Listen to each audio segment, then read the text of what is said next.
નમસ્કાર, આપ જોઈ રહ્યા છો રફતાર ન્યૂઝ બુલેટિન. રફતાર ન્યૂઝ બુલેટિનમાં આપનું હાર્દિક સ્વાગત છે. જોઈએ આજના મુખ્ય સમાચાર.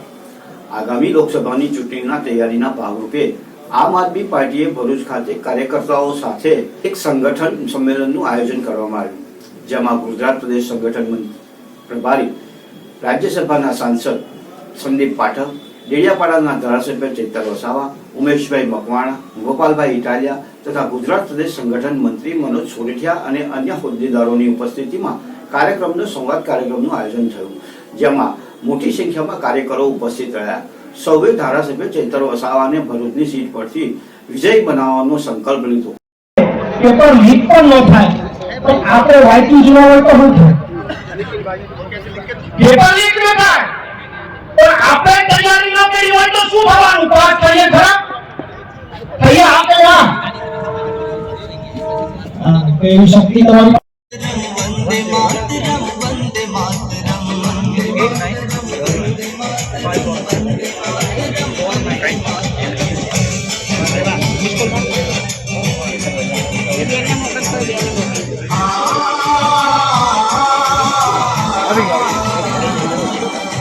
धरती को स्वर्ग बनाने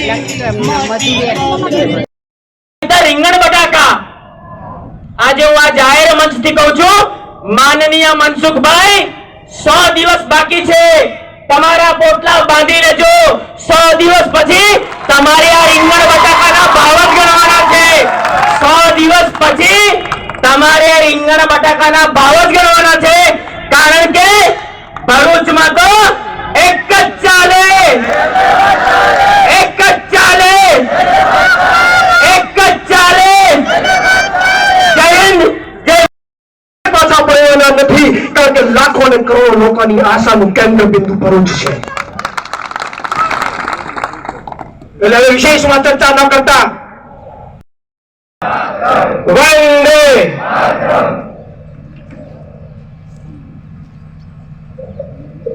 હમણાં વાત થઈ કે માહોલ છે એ ઉર્જાવાન કરવાનો છે, અને માહોલ ચોક્કસથી ઉર્જાવાન કરવો પડે, કારણ કે બાજુમાં પણ પ્રતિસ્પર્ધીની ઓફિસ છે, એટલે ત્યાં પણ પડઘા પડવા જોઈએ કે કોઈક સાવચોનું કહેર આપવું જોઈએ. સૌપ્રથમ તો ભરૂચ લોકસભામાં જે આવતા લોકો છે પાઠકની અધ્યક્ષતામાં ભરૂચ લોકસભાની કાર્યકર્તાઓની મીટિંગ થઈ રહી છે, ત્યારે સાહેબને આવવાની વાર છે. થોડો સમય છે, સમયનો ઉપયોગ થાય અને આપણે બધા જ વિચારો વ્યક્ત કરીએ. હમણાં જ આપણી પહેલા ડેડિયાપાડાના તાલુકા પ્રમુખ રાજુભાઈ વિચારો વ્યક્ત કર્યા. અહીંયા ભરૂચ લોકસભાની વાત કરીએ ત્યારે પાર્ટીની વાતો તો ચોક્કસ થશે જ, આમ આદમી પાર્ટીની વાતો થશે જ, પણ મુખ્ય વાત ચેતરભાઈની થશે. આપણે બધા જ જાણીએ છીએ કે ગુજરાતમાં એક નામ ઘરે ઘરે પહોંચ્યું છે, તો એ ચેતરભાઈ વસાવા છે. એ નામ નથી, એક તાકાત છે. લોકશાહીમાં અન્યાય સામે લડવા માટેની તાકાત છે, અને એ તાકાતનો અહેસાસ આપણે બધા અનુભવી રહ્યા છીએ. ગુજરાતના દરેક યુવાન પોતાને ખુશ કિસ્મત ગણે છે કે આ લોકશાહીમાં જે અન્યાય થઈ રહ્યો છે, બંધારણીય જોગવાઈઓનો જે હાસ થઈ રહ્યો છે, ત્યારે આ સરકાર સામે બોલી શકવા માટે દરેક યુવાન કંઈક વિચારે છે, પણ એ યુવાન હેરાન થાય છે, મુશ્કેલી મુકાય છે, એને તકલીફમાં મૂકે છે આ સરકાર. ગ્રામ્ય લેવલે કાર્યકર આપણો કામ કરતો હોય અથવા તો તાલુકા જિલ્લામાં કોઈ જવાબદારી સંભાળતો હોય, ત્યારે એ કાર્યકરોને અન્યાય માટે જે તે તંત્ર અને ખાસ કરીને ભાજપ સરકાર, કારણ કે 25-30 વર્ષથી ગુજરાતમાં ભાજપ સરકાર છે, એટલે જે છોકરાઓ અત્યારે નોકરી કરતા હોય અને 40-45 વર્ષના થયા છે, એ બધાને કે ભાજપ સરકાર સિવાય બીજું કંઈ દેખ્યું નથી.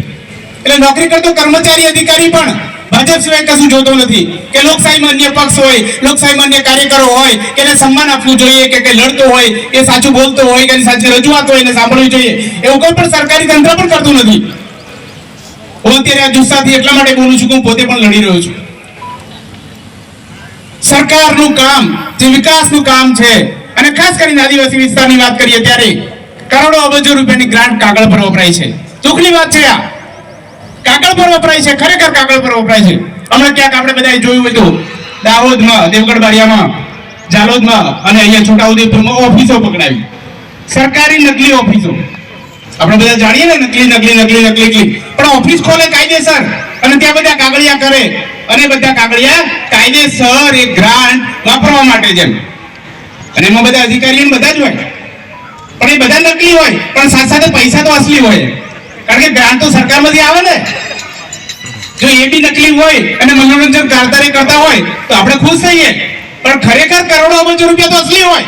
અને અસલી એટલે અસલી આપણી કલેક્ટર કચેરી હોય કે પ્રાંતના વહીવટદાર હોય કે જે સંકલન સમિતિ હોય, એ સમિતિમાં નિર્ણય લેવાતા હોય, ત્યાં તો બધા અસલી જ હોય ને.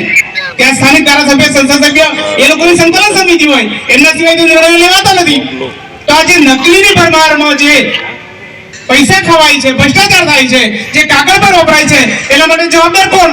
જે તે અધિકારી તો ખરા જ, જે પ્રાંતના વહીવટદાર છે, જે કલેક્ટર છે કે જે કઈ તાલુકા વિકાસ અધિકારી ડીડીઓ હોય તો, પણ એની સાથે સાથે સંકલનમાં બેઠનાર ધારાસભ્ય અને સંસદ સભ્ય પણ હોય છે. અમારું દાહોદમાં જે પકડાયું છે, જે 25-30 કરોડ ઉપર છે અત્યારે, તો એક ઉદાહરણ છે. એવું તો દરેક ગામમાં અલગ જગ્યાએ બી કાગળ પર કામ થાય છે. તો એ મિલીભગત વખત નથી, એ રાજકારણીય જવાબદાર જે નેતૃત્વ છે, હમણાં સત્તા પર છે, એમના સિવાય તો થાય જ નહીં. અને ગુજરાતમાં 25-30 વર્ષથી સરકાર એક જ છે, તો એમના ઈશારાથી થાય, એમના આશીર્વાદથી થાય. એ આપણે બધા જાણીએ કે ના જાણીએ, કે આપણે આંખો મીચીને જોઈ રહેવાના છીએ? આપણે કઈ બદલો લેવા માંગીએ છીએ કે નહીં? આપણે બધા જાગૃત થયા છીએ કે નહીં? જો આપણે જાગૃત થયા હોય તો આ વખતે આ લોકસભા ચૂંટણીમાં આપણે જે કે ગઠબંધનની બેઠકોમાં આપણે જે કહી છે, ભાજપ સામે કોઈ પણ ઉમેદવાર છે, એ ઉમેદવારને આપણે જીતાડવાનો છે. એ જીતાડવા માટે આપણે કમર કસવાની છે. આપણે આમ આદમી પાર્ટી તરીકે જે કઈ સીટો આપણને મળે છે, એ સીટો તો ખરી જ, પણ સાથે સાથે ગઠબંધનમાં કોંગ્રેસી જે કઈ ઉમેદવારો છે એટલે જીતવી છે. આપણી પાસે કઈક લક્ષ્ય તો હશે ને કે આ જીતવાનું કારણ શું? ભાજપ વાળા જેમ દર ચૂંટણીએ કહે છે જીતવું છે, જીતીને શું કરવું છે કોઈ નથી ખબર. 30 વર્ષથી એમ નામ ચૂંટણી જીતતા આવે કે ભાઈ 5 લાખની લીડથી જીતવું છે, 2 લાખથી જીતવું, જીતીને શું કરવું છે? તો કે હરણી વાળા કાંડ કરીને બોટમાં છોકરા મારવા છે, ક્યાંક મોરબી કાંડ કરવો છે, ક્યાંક નકલી કચેરી ખોલવી. આપણે શું કામ જીતવું છે? કે જે લોકોએ નરેન્દ્ર મોદીને વાલા થવા માટે ડેમના દરવાજા ખોલી અને ભરૂચની જનતાને રાતા પાણીએ રોવડાવ્યા ને એને જેલમાં પૂરવા માટે જીતવું છે. આપણું જીતવાનું લક્ષ્ય સારું છે. જે લોકોએ આદિવાસી વિસ્તારોમાં નકલી કચેરીઓ ખોલી અને આદિવાસી વિસ્તારની અંદર કુપોષણ વધારવાનું કામ કર્યું ને એનું કુપોષણ દૂર કરવા જેલમાં મોકલવા માટે આપણે જીતવું છે. મને ટીવી વાળાએ પૂછ્યું કુપોષણ ઉપર શું કહેવું છે તમારું? કેમ કે કુપોષણના આંકડા વિધાનસભામાં રજૂ થયા અને એમાં એવો રિપોર્ટ આવ્યો કે જે 2 વર્ષ પહેલા 1.25 લાખ બાળકો કુપોષિત હતા, હવે 5 લાખ થઈ ગયા. કુપોષણ વધ્યું. એટલે મને પૂછ્યું ટીવી વાળાએ શું કહેવું છે? મેં કીધું ભાજપના કોઈ ધારાસભ્યના છોકરા કેમ કુપોષિત નથી? ભાજપના સાંસદ સભ્યના છોકરા કુપોષિત નથી, બોર્ડ નિગમના ચેરમેનોના છોકરા કુપોષિત નથી, કેમ કે ટાઈમે મલાઈ ખાવા મળે છે. સત્તાની મલાઈ, ભ્રષ્ટાચારની મલાઈ, કોન્ટ્રાક્ટની મલાઈ. ગરીબના છોકરા કુપોષિત રહી ગયા છે. એને પોષણ આપવા માટે ચૈતરભાઈ વસાવાને જીતાડી સંસદમાં મોકલ્યા. પછી એને મને પૂછ્યું કે ભાઈ છતાં આ તો તમારો રાજકીય જવાબ થયો, કુપોષણ વિશે શું કહેવું છે? મેં કીધું હવે ભાઈ બહેન જે એન્કર હોય એને તમે બહુ આગ્રહપૂર્વક પૂછો તો તમને હું હાવ સાચું કહી દઉં કે કુપોષણ એટલા માટે છે કે સરકારમાંથી કરોડો રૂપિયાની ગ્રાન્ટ પોષણ માટે ફાળવવામાં આવી, પણ ભાજપના ખૂંટિયા ખાઈ ગયા એટલે છોકરા કુપોષિત રહી ગયા. ખૂંટિયા ખાઈ ગયા વચ્ચેથી, આખલા ચડી ગયા. બધું ગરીબના ભાગમાં શું આવ્યું? દુઃખ આવ્યું, પીડા આવી. અને એટલા માટે આપણે બધાએ લડવાની જરૂર છે. આપણી પાસે એક સપનું છે, એક વિઝન છે કે જીત્યા પછી શું કરવું છે. આ ચેતરભાઈ સતત સક્રિય રહ્યા. આદિવાસી વિસ્તારોની તમામ નકલી કચેરીઓની માહિતી મેળવીને ભાડો પૂરીને આખા ગુજરાતને બતાવ્યું કે આવી રીતે પૈસા ખાઈ જાય છે, અને એટલે એને જેલમાં પૂરી દીધા. ચૈતરભાઈ આ તો હવે તમે છૂટી ગયા એટલે હું કહું, ભાજપ વાળા કે ચૈતર વસાવા શું કામ તમે કે ચૂંટણીમાં આગળ કરવા માંગો છો? ભાઈ રાજપીપળાની જેલમાંથી સાંસદ બનવાનો 1 મહિનાનો કોર્સ કરીને આવ્યા, હમણાં કોર્સ કરીને આવ્યા. મૃત્યુ વ્યવસ્થિત છે એટલે અમે જીતાડવા માંગીએ. તમારી પાસે હોય આવો કોઈ કોર્સ કરેલો તો કયો? એની પાસે કોર્સ કરેલા છે, નાળું ખાવાના કોર્સ કોઈ કર્યા, રોડ ખાઈ જવાના કોર્સ કર્યા છે, કોઈએ આખી ગ્રાન્ટ ખાઈ જવાના કોર્સ કર્યા છે. બહુ કઠણ પેટના માણસો છે. રોડ ખાઈ જાય તો પચી જાય છે. એને પાણા પચે નહીં આપણને, માણસને તો અનાજ પચે, પાણા નો પચે, રોડ ખાઈ જાય છે. રોડ કરે ખાતા નથી. એટલે આપણે બધાએ એક સપના સાથે, એક લક્ષ્ય સાથે કે ગુજરાતની અંદર જે રીતે છેલ્લા 30 વર્ષથી ભાજપ વાળાએ ગુજરાતની જનતા ઉપર અત્યાચાર કર્યો છે, સતત અને સતત અન્યાય કર્યો છે લોકોને, એની સામે લડવા માટે ક્યાંકથી તો એક નાનકડી એવી ચિંગારી આપણે જલાવવી પડશે. એક ચિંગારી જાગે પછી તો આખા ગુજરાતની અંદર એનો પ્રકાશ ફેલાશે. અને એની આપણને આપણા માટે આ એક બહુ સારો મોકો છે. ભરૂચ લોકસભાની જે વિધાનસભાની જે ભૌગોલિક સ્થિતિ છે, એના સામાજિક સમીકરણો છે, એ ખરેખર બહુ સારા છે. અને સોનામાં સુગંધ ભરી ચૈતરભાઈ વસાવા મળી ગયા આપણને. સીટે હારી, માળે હારો, એમાં ફરી પાર્ટી હારી, બધું ભેગું થઈ ગયું છે. હવે ભૂલ્યા જેવું નથી, મૂક્યા જેવું નથી. આ જવાબદારી ચૈતરભાઈને અને આમ આદમી પાર્ટીને જીતાડવાની જવાબદારી માત્ર આદિવાસી સમાજની નથી, માત્ર ભરૂચ લોકસભાના કાર્યકરોની નથી, સમગ્ર દક્ષિણ ગુજરાતમાં જેટલા આમ આદમી પાર્ટીના કાર્યકરો છે, તમામની જવાબદારી ચૈતરભાઈને જીતાડવાની છે. એટલે આપણે બધાએ સ્વ ખર્ચે, સ્વ સમયે, સ્વયંભૂ રીતે આમ કોઈ મોટા ઐતિહાસિક ઉત્સવની અંદર જોડાવાના હોય એમ હવે પછીથી ચૈતરભાઈના પ્રચારમાં અને સમર્થનમાં આપણે બધાએ સ્વયંભૂ જોડાઈ જવાનું છે. પાર્ટી તરફથી સંદેશ મળશે. આપણે બધાએ આ જે કઈ જવાબદારી મળે જવાબદારી સ્વીકારી લેવાની છે. ખૂબ અન્યાય અત્યાચાર ભોગ્યો છે, લડાયક યોદ્ધા જેવા માણસ મળ્યા છે, સારી પાર્ટી મળી છે, અરવિંદજી પણ ખૂબ મહેનત કરી રહ્યા છે. તમે જોતા હશો કે નકરા સમન્સ આવ્યા કરે છે. વડોદરાની અંદર બાળકોને ડુબાડી મારનારાઓને સમન્સ નથી આવતા, પણ અરવિંદ કેજરીવાલને સમન્સ આવે છે, કેમ કે સ્કૂલ બનાવે છે. સમન્સ તો આવવું જોઈએ મોરબી કાંડવાળાને, નકલી કચેરી ખોલવા વાળાને સમન્સ આવવા જોઈએ, રેતી કાઢવા વાળાને સમન્સ આવવા જોઈએ, દારૂ વેચવા વાળાને આવવા જોઈએ. એ બધાને સમન્સ નહીં આવે. કેમ? કમલમમાં કટકી ટાઈમે પહોંચાડી દે છે, એટલે સમન્સ નો આવે. સમન્સ તો જે શાળા બનાવીને આવે, દવાખાના બનાવીને આવે. પણ આપણે બધાએ અરવિંદ કેજરીવાલજીના ઈમાનદાર સૈનિકો છીએ. આપણને એમની ભ્રષ્ટાચારી સરકારનો કોઈ ડર લાગતો નથી. તમારી એવી કોઈ જેલ નથી કે જે અમને પૂરી બીવડાવી શકે.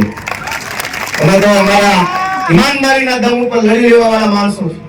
એટલે બધાને મારે વિનંતી કે આપણે બધાએ આપણો પૂરો સમય આપી, પૂરું યોગદાન આપી, આપણને પાર્ટીમાંથી મેસેજ આવે કે ન આવે, આપણને ફોન કરવાનું કદાચ ભૂલાઈ જાય તો આપણી જવાબદારી સમજી અને ચૈતરભાઈને આમ આદમી પાર્ટીને જીતાડવા લાગવાનું છે.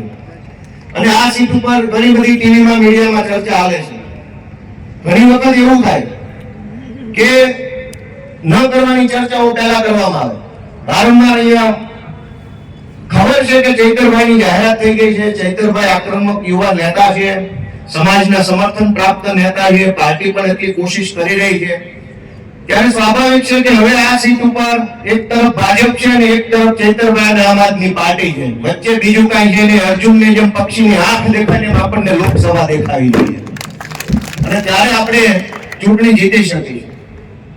હવે ભાઈ અમારી સાઈઝના લાવણ રાખો. હવે અમારો વારો છે. ભાજપની સાઈઝના માઇક છે.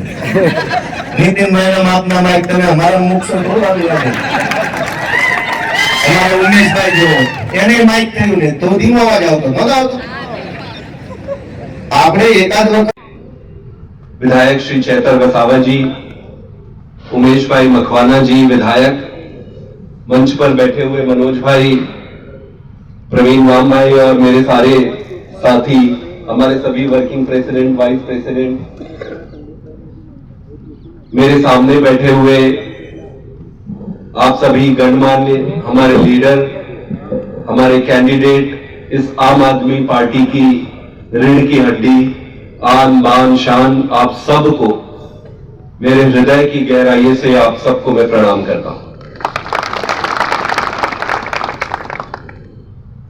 आज मुझे वो दिन याद आ रहा है जब हम नया गुजरात में आए थे विधानसभा चुनाव से पहले, और जब आए थे तो ऐसे ही आप लोगों से मुलाकात होती थी, और जब कैंपेनिंग की शुरुआत हुई थी तो सारे ये कहते थे कि भाई यहां से गुजरात से कुछ नहीं निकलने वाला है। पूरा देश ये कहता था कि आप लोग बिना मतलब गुजरात जा रहे हो। कई लोग तो मुझे अंदर ही अंदर ये कहते थे कि भाई तेरा तो कैरियर यहां से चौपट हो जाएगा।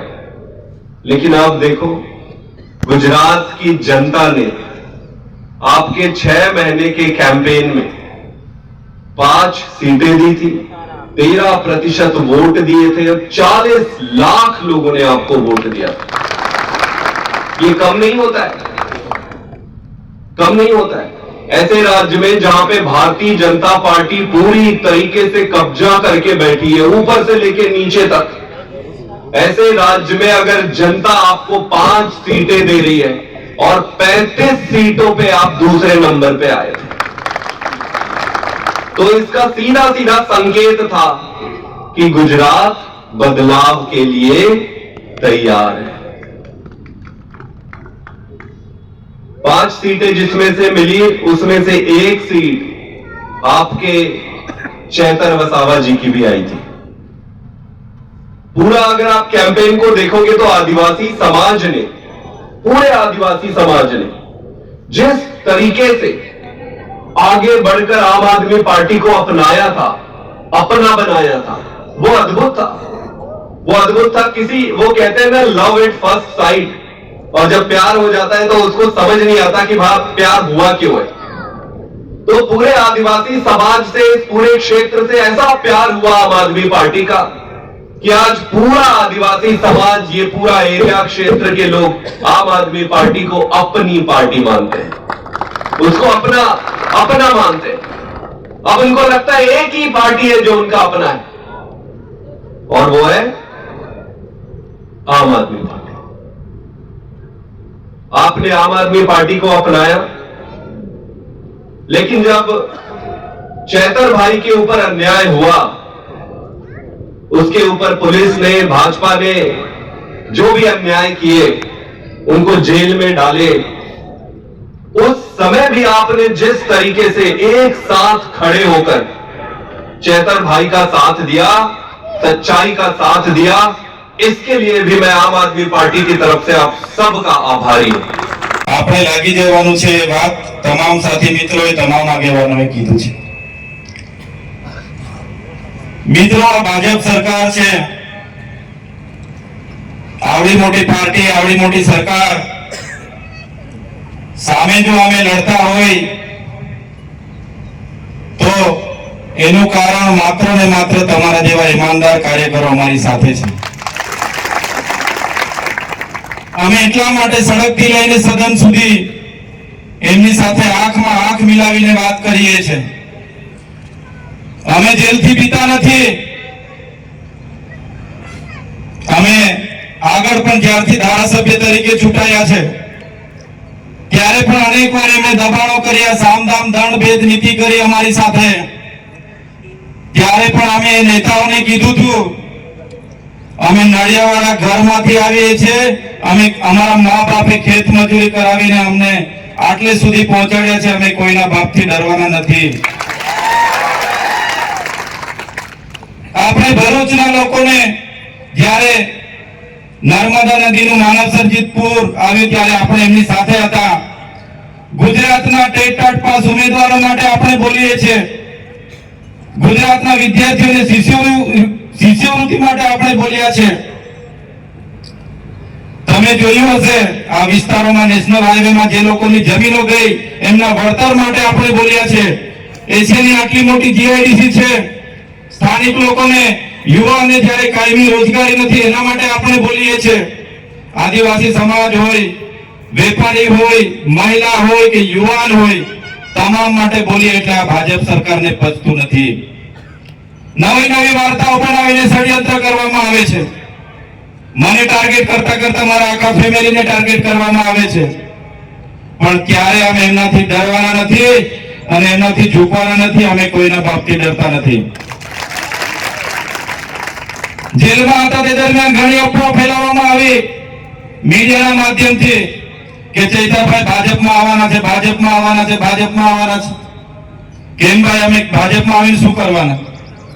તમારા અહીંના સાંસદ 30 વર્ષથી સાંસદ છે, કેન્દ્રમાં મિનિસ્ટર હતા, કેશુભાઈ સરકારમાં મિનિસ્ટર હતા, એવા તો કયા 5 કામો કર્યા છે કે જે અમને આંખે ઉડકીને વળે. જે સાંસદ થી સૂકો પાપડના ટુકડો હોય એ પાર્ટીમાં આવીને અમારે શું કરવાનું છે? જે સાંસદે 30 વર્ષ સુધી 6 ટર્મ ચૂંટાયા, એક નાનું કાર્યાલય ના ખોલ્યું હોય, એ સાંસદને પણ શરમ આવી જોઈએ, શરમ આવી જોઈએ. તો એપા ફેલાવવા વાળા પણ ભાજપ વાળા હતા. અમે એ લોકોને પણ કહેવા માંગીએ છીએ, અમે ભાજપમાં આવવા વાળા લોકો નથી, ભાજપ સામે લડવા વાળા લોકો છે. આજે તમારી સામે અમે લડીએ છીએ. અમારા ઈમાનદાર કાર્યકરો આજે ટૂંકા મેસેજથી ભરૂચના જુદા જુદા વિસ્તારો અને જુદા જુદા જિલ્લાઓમાંથી પણ અહીં આવ્યા છે. આજ અમારી તાકાત છે. ઘણા લોકોને હતું કે ચેતરભાઈ એકવાર જેલમાં જશે પછી આ લોકસભા અમે જીતી જઈશું. એ લોકોને પણ આ મંચ પરથી કહેવા માંગુ છું, तुमको क्या लगता था नहीं लौटेंगे? तुमको क्या लगता था नहीं लौटेंगे? गलत. जब तक तोड़ेंगे नहीं तब तक छोड़ेंगे नहीं. हमको क्या अंडू पंडू गंडू झंडू समझ के रखा है क्या? ये चेतर वसावा है, कभी झुकेगा नहीं साला. હવે ચૈતર વસાવાનું નામ માન્ય કેજરીવાલ સાહેબ 1 મહિનાથી જાહેરાત કરી છે. ત્યારે મારી ગેરહાજરી હતી, અમે બધા જેલમાં હતા, પણ માન્ય કેજરીવાલ સાહેબ હોય કે આમ આદમી પાર્ટી હોય, એમને ભરોસો હતો તમારા પર અને અમારા પર. તમારા ભરોસાથી આ જાહેરાત કરી છે અને આટલી મોટી જાહેરાત કરી છે ત્યારે આપણે પણ હવે કામે લાગવાનું છે. લોકસભા જ્યારથી આપણું નામ જ્યારે જાહેર થયેલું છે, આ લોકો બધા ચોકડોળે ચોડેલા છે કે કોને મૂકીએ, ઉમેદવારમાં કોને લાવીએ. એ લોકોને ખબર છે આ વખતે એમનો ગરબો ઘરે જતો રહેવાનો છે ભરૂચ લોકસભામાં. વારે ઘડે અમારા સાથીઓને, અમારા પરિવારને પોલીસ અને જંગલ ખાતાને આગળ કરીને હેરાન પરેશાન કરવામાં આવી રહેલા છે. એ ભાજપના નેતા હોય કે પોલીસના અધિકારી હોય કે કોઈ પણ હશે, એ લોકોને બી કહીએ છીએ, अपना टाइम आएगा, अपना टाइम आएगा. જે દિવસે અમારો સમય હશે તે દિવસે તમારા પણ અમે મોર બોલાવી દઈશું. આમ આદમી પાર્ટીના સૈનિક છે, માન્ય કેજરીવાલ સાહેબના સૈનિક છે. તમારે પણ બધાએ હવે જવાબદારી લેવી પડશે મારા વતી. આ લોકો તમે જોઈ લો, મને ટાર્ગેટ કરીને મારા પરિવારને પણ જેલમાં લઈ ગયા. જામીન મળ્યા તો જામીનમાં મારા મત વિસ્તારમાં પ્રવેશ બંધી આપી. ભરૂચમાં હું આવી શકું પણ અહીંયા રોકાઈ નહીં શકું, એ શરત આપવામાં આવી. એક ધારાસભ્ય પોતાના વિસ્તારના લોકોના સુખ દુઃખના પ્રસંગોમાં નહીં જઈ શકે, એની આપવીતી નહીં સાંભળી શકે. એટલે આ લોકશાહીનું હનન છે. મારા આજે 2 મોબાઈલો જમા છે.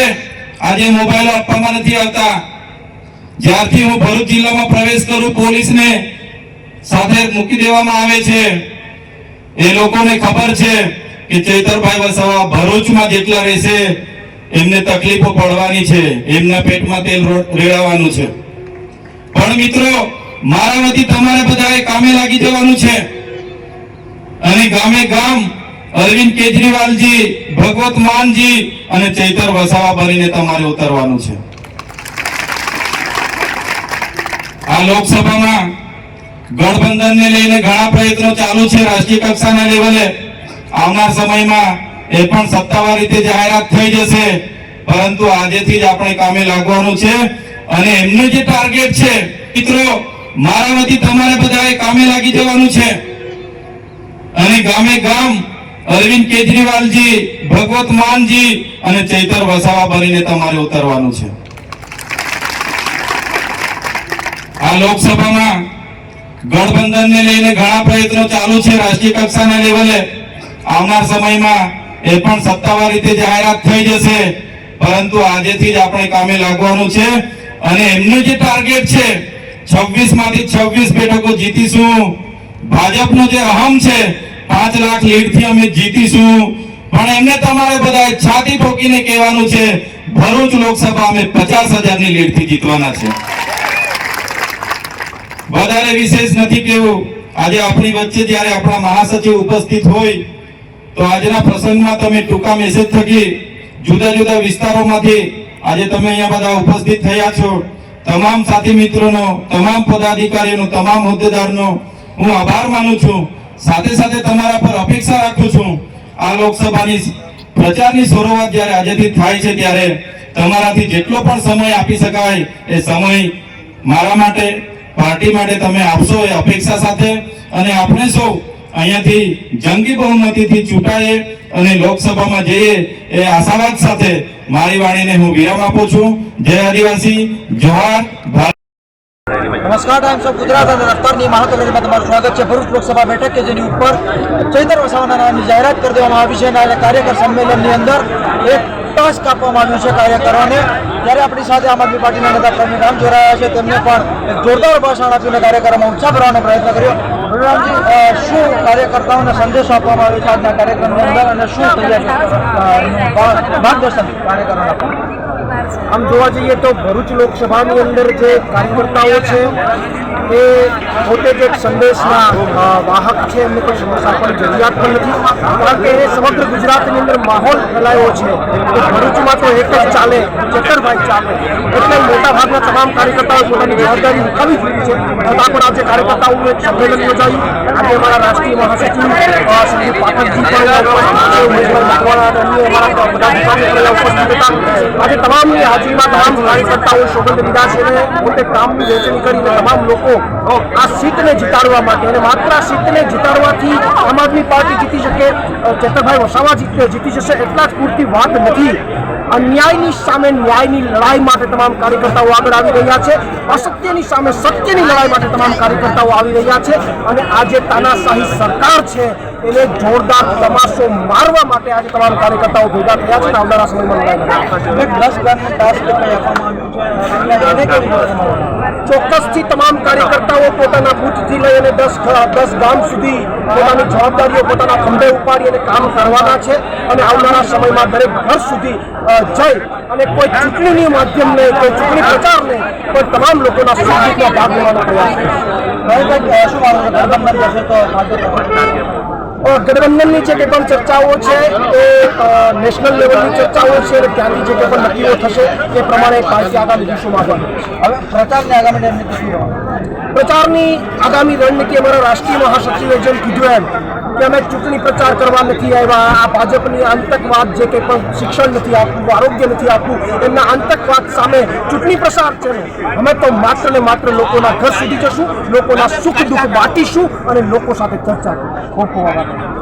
बहुत આપણી સાથે પ્રવીણ રામ કે જેમને વાત કરી આવનારા સમયની અંદર જે રીતનો પ્રચાર કરવામાં આવશે, જે રીતની જે પ્રચારની પરિસ્થિતિઓ છે તે આવનારા દિવસની અંદર એને ઉદ્દેશ આપવામાં આવશે અને 10 ગામનો જે ક્રાઇટેરિયા આપવામાં આવ્યો છે તે 10 ગામનો જે પ્રચાર છે તે આમ આદમી પાર્ટીના નેતાઓ કરશે, આમ આદમી પાર્ટીના કાર્યકર્તાઓ કરતા રહેશે તેવી આશા સાથે પ્રવીણ રામે પણ પોતાના ભાષણમાં વક્તવ્ય આપ્યું છે. જે ચૈતર વસાવા છે તેમને પણ વક્તવ્ય આપ્યું અને આવનારા સમયની અંદર જોવાનું છે કે બેઠકની ઉપર શું પરિણામો આવે છે અને કાર્યકરો કેવી રીતની મહેનત ચાલુ કરે છે. ટાઈમ્સ ઓફ ગુજરાતની મહાકરજમાં આટલું જ. નમસ્કાર.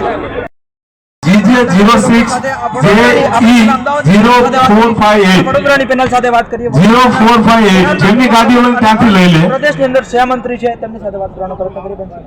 પ્રતિમા વ્યાસ પટેલ. પ્રતિમાબેન, વડોદરાથી અહીંયા આવ્યા છો કેસરબાનું સમર્થન કરવા. એક બીજી ગાડી છે GJ 22 સ્વિફ્ટ ડિઝાયર ગાડી, સ્વિફ્ટ ગાડી છે જેની ગાડીઓને ત્યાંથી લઈ લે, કારણ કે રસ્તાની અંદર એને નીકળી છે. જે ઉતરવાનું પાર્કિંગ ની અંદર જે જવાનું છે ગાડી ત્યાં છે એ ત્યાંથી લઈ લે. 3514 સ્વિફ્ટ ગાડી છે. આગળના આગળ એમના થકી કામ થતા રહેશે અને આવા યુવા નેતા અને બેબાક નેતા અને નિર્ભય નેતા ઓછા છે. આવા નેતા છે રાજેન્દ્રભાઈ વસાવા, રાજેન્દ્રભાઈ જનતાને જે એમના ન્યાય માટે, એમના અધિકાર માટે આવા મેગા મેદાનમાં ઉતર્યા છે. ચોક્કસ હું કહી શકું કે ભરૂચ લોકસભાની અંદર બદલાવ આવશે અને ચૈતરભાઈ લોકસભા ઉમેદવાર થઈ ગયા છે, એ જીતશે અને ખૂબ સારી રીતે આ ગાડી છે તે સ્વિફ્ટની છે તે 3514 જેથી ગાડી છે સ્વિફ્ટ લઈ લે ઇલેક્શન લડે છે અને ચૈતર વસાવા મનસુખ વસાવા પણ અને એક GJ06 તો અનુભવને JE 0458 હતા કે 6 ટર્મથી હતા. 0458 સ્વિફ્ટ આ વખતે નથી. તમે લેવડાવેલું છે ત્યાંથી ગાડી રસ્તાની અંદર મેકેલી છે ગાડી. તે એમનો ફોટો પણ નથી. એટલે મનસુખભાઈને જે અમારા કોઈ એમાંથી લેવા દેવા નથી, પણ ચૈતરભાઈ જે વસાવા છે યુવા છે અને એમની જે એક નમસ્કાર. ચાહના છે, એમના જે પ્રોગ્રામ ટૂંક સમયમાં શરૂ થવાનું છે. તમામ આગેવાનો વડીલો બહુ હિંમતવાળા છે. આજે તમે આપ અંદર સ્ટેજ પર આવી જઈએ. ગુજરાત સરકાર એમને હેરાન કર્યા, એમના ધર્મપત્નીને આજે 3 મહિના ઉપર જેલમાં રહેવું પડ્યું, એમને પોતાને પણ જેલમાં રહેવું પડ્યું અને કેવી રીતે હેરાન કર્યા આખું ગુજરાત જાણે છે. પણ તેમ છતાં પણ હિંમત નથી હાર્યા અને ખૂબ હિંમતથી આગળ વધી રહ્યા છે અને આગળ વધતા રહેશે. લોકોના માટે ખૂબ સારા કામ કરશે, અમને આશા પણ છે. તો જે રીતે બેને કહ્યું, આપણી સાથે જે રાવપુરા બેઠક હતી વડોદરાની તેના ઉમેદવાર છે, તેમની સાથે આપણે વાત કરવાના પ્રયત્ન કરીએ. 2022માં તમે ઉમેદવાર હતા, વડોદરાથી ખાસ ચૈતર વસાવાના સમર્થન આવ્યા છે, શું જોઈ તમે?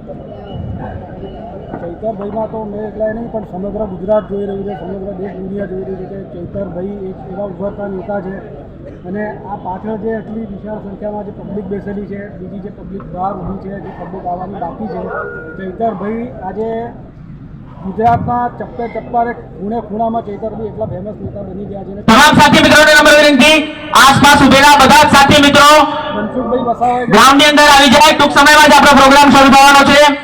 તમામ સાથી મિત્રોને નમ્ર વિનંતી, આજુબાજુ ગમે ત્યાં આસપાસ રોડ પર ઉભેલા પણ સાથી મિત્રોને વિનંતી, જલ્દીથી જલ્દી પ્રોગ્રામ સ્થળમાં હાજર થાય. ટૂંક સમયમાં જ આપણો પ્રોગ્રામ શરૂ થવાનો છે. ચૈતરભાઈ જે કામ કરી રહ્યા છે તે કામ જોઈને ભાજપના પેટમાં બહુ મોટું તેલ રેડાયું છે અને ખાસ કરીને મનસુખભાઈ વસાવા આપ જોઈ રહ્યા હશો એમની હાલત પહેલાંથી વધારે પડતી એમની ચામડી જે છે કાળી થઈ ગઈ છે અને તો જે રીતે તમે જોયું કે ચૈતર વસાવાના સમર્થનમાં એક પછી એક લોકો આવી રહ્યા છે. જે સહમંત્રી છે પ્રદેશની અંદર લોકસભા સચિવ છે, માફ કરો, તેમની સાથે પણ વાત કરીએ. શું નામ છે? હેમલ પાડ નામ છે, વડોદરાથી આ જ રીતે તમામ સભ્યો સ્ટેજ પર આવી જાય. જેમના નામ ચૈતર વસાવા જે ડોક્ટર રીતે સંદીપ ઉમેદવાર પાઠક, કરવામાં આવ્યા છે અને ગોપાલ ઇટાલિયા સાહેબ, મનોજ સોરઠિયા સાહેબ, ચૈતર વસાવા સાહેબ, ઉમેશ મકવાના સાહેબ, જોએલ વસરા સાહેબ, સાયનાબેન ગામિત, રાકેશ હીરપરા, યુકુભાઈ ગુરુજી, પાયલ સાકરિયાજી, પિયુષ પટેલ, ઉર્મિલાબેન વસાવા, જયરાજસિંહ, સાજિદ ખાન, જય સંગાડા, ડોક્ટર દયારામ વસાવા, એડવોકેટ હરિસિંહભાઈ, દેવેન્દ્ર વસાવા, યુકુબ મુનસી, નિરંજન વસાવા. એમના કામને વખાણીને એમની જે લોકો પ્રત્યેની ચાહના, પ્રેમ, જે જુસ્સો છે એમનો કામ કરવાનો, સમાજમાં પ્રોગ્રામ ટૂંક સમયમાં શરૂ થવાનો છે. તમામ આગેવાનો અને આપણા વડીલો હક માટે લડતા હોય છે, મીટિંગમાં આવવાના છે. કઈ રીતે સુવિધા મળી શકે એની ચર્ચા ઉછાળતા હોય છે. જે ઉમેદવારો ગવર્મેન્ટ જોબ માટે પરીક્ષા આપે છે, એમને ગવર્મેન્ટ જોબ મળે, એમના જોડે કોઈ ખોટું ન થાય, એમના માટે અવાજ ઉઠાવતા હોય છે. એ તમામ વસ્તુ આજે ગુજરાતની જનતા જોઈ રહી છે અને એ તમામ પ્રોગ્રામ શરૂ કરીએ એના પહેલા આપણા રાખે છે કે અમારા વિસ્તારમાં પણ ચૈતરભાઈ ડેડિયાપાડાના પ્રેસિડેન્ટ રાજેન્દ્રભાઈ વસાવાને અને આજે એ તમને સંબોધન કરવા માંગે છે, તમારા જોડે ચર્ચા કરવા માંગે છે. તો હું રાજેન્દ્રભાઈને સ્ટેજ પર આવવા વિનંતી કરું છું. રાજેન્દ્રભાઈ વસાવા. બાકી લોકોએ એમને દિલમાં જગ્યા આપીને એમને વિજય બનાવી દીધા છે.